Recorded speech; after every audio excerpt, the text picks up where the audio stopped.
देखिए कराची में अक्सर लोग सवाल कर रहे हैं कौन आ रहा है, किसके इलेक्शन हो रहे हैं, कौन आ सकता है और कौन कामयाब हो सकता है। देखिए एमकेएम का तो सवाल ही पैदा नहीं होता। जो इस वक्त एमकेएम की सूरत हाल है वो वाज़ेह तौर पर नजर आता है। जिस तरह एमकेएम की इस वक्त हाथ पांव फूले हुए हैं और जिस तरह से एमकेएम परेशान है और जिस तरह इलेक्शन से भाग रही है वो हम सबको मालूम है। एमकेएम का वोट बैंक कराची शहर से तकरीबन खत्म हो गया है, ना होने के बराबर। पुराना तरीका है वारदात है एमकेएम का। तो ये सब एमकेएम ये कर रही है कि इससे होगा ये कि हमारा वोटर भी जज्बाती होगा कि देखो यार एमकेएम ने उसूलों की बुनियादों पर जो है वो वफाकी हुकूमत से अलहदा हो गई।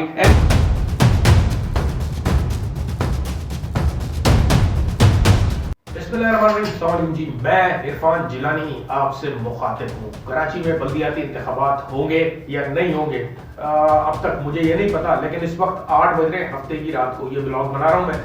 और अब तक तो यही इत्तलात है कि कराची में कल इतवार को बल्दियाती इंतखाबात होने जा रहे हैं, लेकिन कोई भरोसा नहीं है इन नौसरबाजों का जो एमकेएम की ब्लैकमेलिंग में आकर बल्दियाती इंतखाबात को जो है वो मुलतवी कर सकते हैं। एमकेएम मुस्तकिल तौर पर ब्लैकमेलिंग कर रही है। वो सिर्फ इसलिए करी क्योंकि एमकेएम को ये अच्छी तरह से मालूम है कि कराची में बल्दियाती इंतखाबात अगर हो गए कल तो कराची से एमकेएम का हमेशा हमेशा के लिए सफाया हो जाएगा। मैं कराची वालों से मुखातिब हूँ, ख़ास तौर पे हमारे जो कराची में शहरी हैं।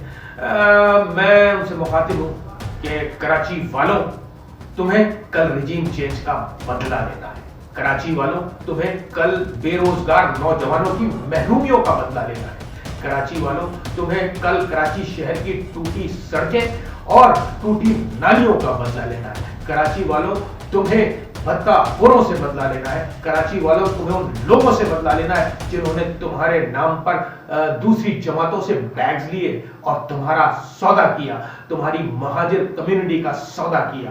तुम्हें सबसे कल बदला लेना है और सबसे बढ़कर ये कि हम सबको मिलकर पाकिस्तान में जो रिजीम चेंज ऑपरेशन हुआ था उसके खिलाफ कल हम सब ने इमरान खान के लिए वोट डालना है। इमरान खान के लिए घरों से निकलना है और बल्ले पर ठप्पा लगाना है।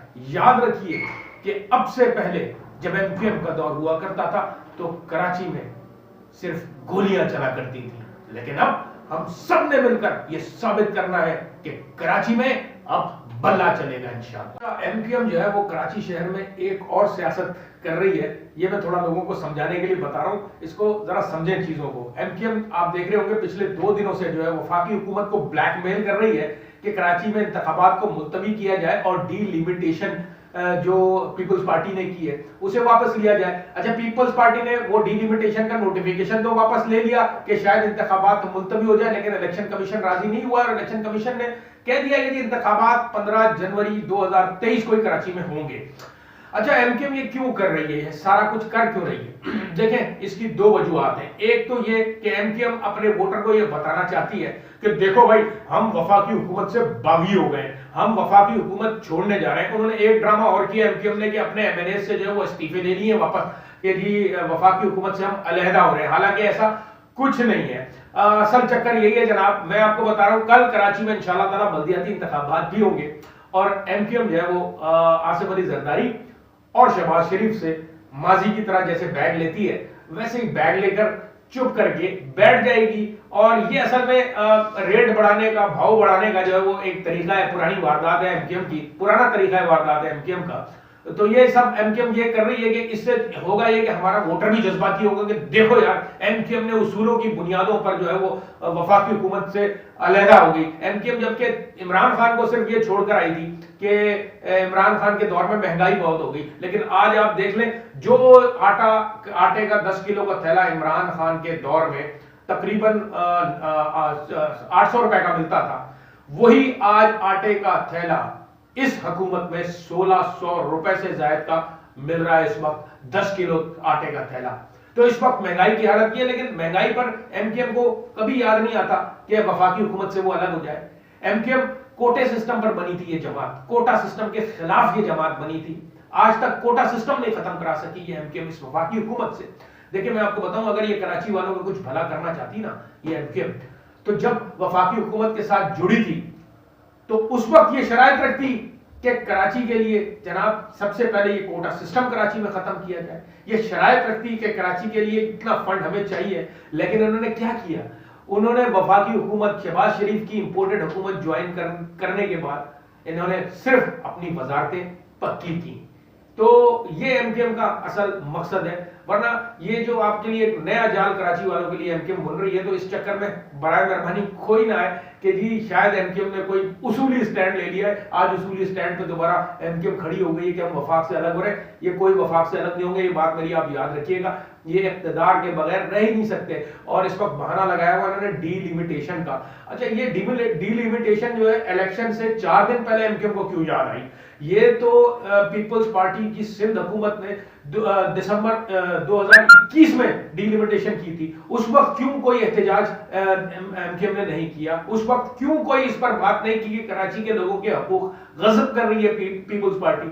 लेकिन ये आज बल्दियाती इंतखाबात से 4 दिन पहले ये सब क्यों किया गया? थोड़ा इस चीज को हम सब ने समझना है। अब हाँ, ये पुराना कराची नहीं है, हम पुराने कराची वाले नहीं है, तो हम इन सारी चीजों को समझ सकते हैं। इनके चक्कर में ना आना, मैं फिर बता रहा हूं कराची वालों, इनके चक्कर में ना आना। मेहरबानी अपना वोट जाया ना करें। देखें, हम सब अच्छी तरह से जानते हैं कि अगले 3, 4, 5 महीने के अंदर अंदर मुल्क में आम इंतखाबात होंगे और 2/3 अक्सरियत से तहरीक इंसाफ आ रही है। अगर हम कराची शहर का भला चाहते हैं तो हमें चाहिए कि हम बल्ले पर ठप्पा लगाएं और फिर इंशाल्लाह वफाक में हमारी हुकूमत होगी, कराची में तहरीक इंसाफ का मेयर होगा, तो कराची वालों को उनका अपना हक मिलेगा। देखिए, कराची में अक्सर लोग सवाल कर रहे हैं कौन आ रहा है, किसके इलेक्शन हो रहे हैं, कौन आ सकता है और कौन कामयाब हो सकता है। देखिए, एमकेएम का तो सवाल ही पैदा नहीं होता। जो इस वक्त एमकेएम की सूरत हाल है वो वाज़ेह तौर पर नजर आता है। जिस तरह एमकेएम की इस वक्त हाथ पांव फूले हुए हैं और जिस तरह से एमकेएम परेशान है और जिस तरह इलेक्शन से भाग रही है, वो हम सबको मालूम है। एमकेएम का वोट बैंक कराची शहर से